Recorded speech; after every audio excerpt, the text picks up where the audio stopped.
Meghan reels from being snubbed by Oprah at a star-studded birthday party. Hollywood is fed up with Sussex. Hello and a very warm welcome back to Kate Middleton and the Queen News Channel.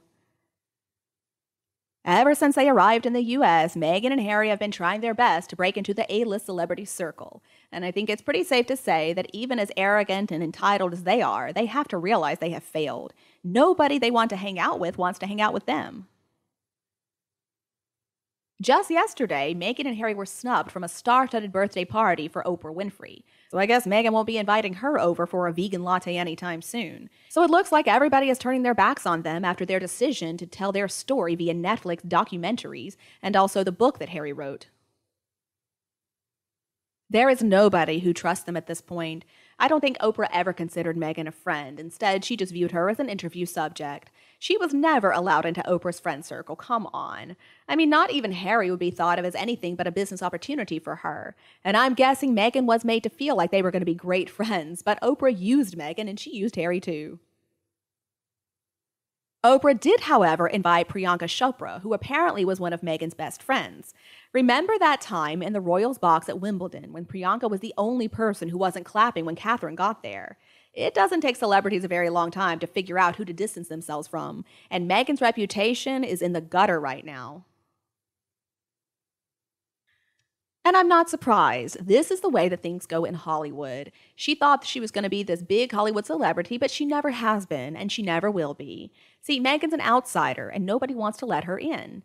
I mean, even relocating just to be Oprah's neighbor didn't make them important enough. And they also were not invited to Barack Obama's birthday party. In the US, there are important black hierarchies in things like sports, entertainment, and politics, too. But Harry and Meghan don't fit into any of these circles. Furthermore, it doesn't look like Oprah even has any African-American friends other than Gayle. Perhaps Meghan was too black to attend the party. I mean, who wants to get close to somebody who could draw fire from the Taliban? Or perhaps when they're running low on cash, they'll start selling private conversations to the media. So it looks like Meghan and Harry have successfully ostracized themselves from any kind of association with society's elite. And now they've got to resign themselves to accepting invitations from other social climbers like themselves who are trying everything in their power to climb right into high society. You know who they remind me of? They remind me of the nobility of post-war Europe. They didn't have any money, and so they moved to the US because they were trying to hook up with rich Americans who could give them food and give them a place to live in exchange for having nobility in their sphere of contact. So basically, they're the white trash of the UK, and their destiny is to be ignored and forgotten. And another thing is, I'm still not fully satisfied with the way the royal family handled the interview that Oprah did with Harry and Meghan. In my opinion, they should have pulled those titles and really everything else that Harry has. But anyway, we don't really know what's going on behind the scenes, so I'm sure they have their reasons. So one thing I've considered is maybe they're worried about Harry's mental health status. Maybe they're worried that if they take everything away, including his prince title as a birthright and his place in the line of succession, maybe that would be enough to just send him right over the edge and maybe he would end up taking his own life. I understand why they would be concerned about that. We already know Harry abuses alcohol and drugs. I mean, you only have to take one look at him to know that. He looks stoned out of his mind. And I know what it's like to have a drug addict in the family. It is so hard to know how to help him. So I understand why his family just doesn't know what to do. Now, Meghan Markle is a narcissist and she uses people. So there's no way she has Harry's best interests at heart. She's going to put herself first in every situation. So who looks out for a self-destructive family member when the wife is also the one assisting with this whole destruction phase?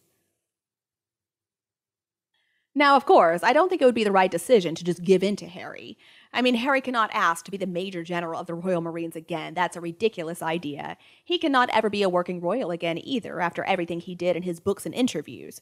Harry has disgraced both himself and his whole family, and they know it. And that's why I think things are going on sometimes behind the scenes, but still I think it's minimal. It looks to me like the king is trying his best to be civil. He doesn't want to appear to be the a-hole in this situation. But is that enough? Well, perhaps. I read somewhere that Harry will be removed from the line of succession along with the kids because nobody's seen the kids. Now that's fair enough, but still it does not remove the titles. If Harry's title, the Duke of Sussex, is removed, then Meghan's going to have to resort to calling herself Princess Henry. And you know what her fans are going to do. They're going to turn that into Princess Meghan. And that, of course, is the last thing anybody wants. So where does that leave the royal family? Well, actually, it leaves them in control. See, they are appearing so solid and so stable right now. The bombs that are being thrown at them are causing destruction only to Harry and Meghan. Harry just looks like an idiot. He looks self-absorbed and he looks sick in the head. And it doesn't make Meghan look good either. I think that's why she's been laying low and she's been writing about herself. Harry is a reflection on her because she chose to marry him. So she comes out looking as sketchy and strange as Harry does. It sounds like Harry is obsessed with his penis, and Meghan has to realize that he comes off as a pubescent 13-year-old boy, and she has not helped him mature at all. Both of them have mud on their faces. Something the royal family has that Meghan and Harry don't have is dignity. Now, the world knows that. Not everybody yet, maybe, but still, people are pretty quick to catch on. Harry and Meghan only want to whine about their 18 months they spent as working royals. And really, that was a lovely job, except Meghan can't be nice, so for her, I guess it wasn't a very lovely job. See, that job would never have been easy for Meghan. She's not a good actress, and she couldn't sell us on anything. So she ended up just making herself look incompetent. And all this to say the royals are fine going on being royal. Narcissists cannot stand it when people ignore them. To them, that's the same as death. So I think the royals are doing a great job. I think people are more than happy to just ignore Meghan and Harry, but we want to see more of Prince William and Princess Catherine. There are members of the royal family people adore, like Camilla and Charles, Zara and Mike Tyndall too. They've never done anything wrong. We're simply tired of Harry and Meghan. All right, if he wants to, he can go to the coronation, and maybe he can sit behind a candle. We're not going to be paying attention to him anyway. And you know what? Second row Harry simply isn't important. I think the real working royals are actually doing just fine. Their response has been to ignore the two of them and just go on with their business of looking amazing while they're busy serving their country and the Commonwealth. I mean, even Oprah knows that she doesn't want to have anything to do with them. She invited Kim Kardashian, Sofia Vergara, Jennifer Lopez, and Sharon Stone to her birthday party this weekend. But Meghan was left off the invitation list by Oprah. The entire world knows who the winners are, and when it comes to royalty, we know the winners are the people living in the UK. Meghan has just done way too much for anybody to believe any of this. I think Piers Morgan actually got things right. Immediately, she claimed that she wants to modernize the monarchy and hit the ground running.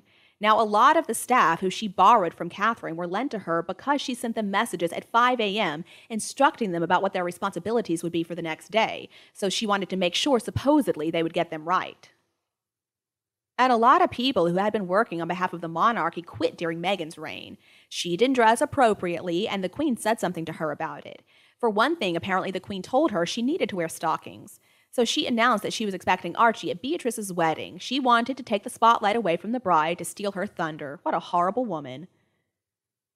As Piers Morgan once said, Meghan never met a camera that she didn't like, and he is 100% correct on that one. You can see it in the photos. You always see Meghan's full face staring right at the camera with that Cheshire Cat grin on her face, and then we get to see the back of Harry's head. And Harry was also the real royalty there, so he was always supposed to walk ahead of Meghan, but no, she butted ahead of him every single time. There's actually a lot more that we can say, but I think you get the idea. And you, what do you think of our news today? Please let me know in the comments section. And if you enjoyed our video, please don't forget to send it to your friends and family who would like it too. And don't forget to subscribe to Kate Middleton and the Queen News channel to receive more videos from our team. Thank you so much for tuning in, and we'll be back to see you in the next videos.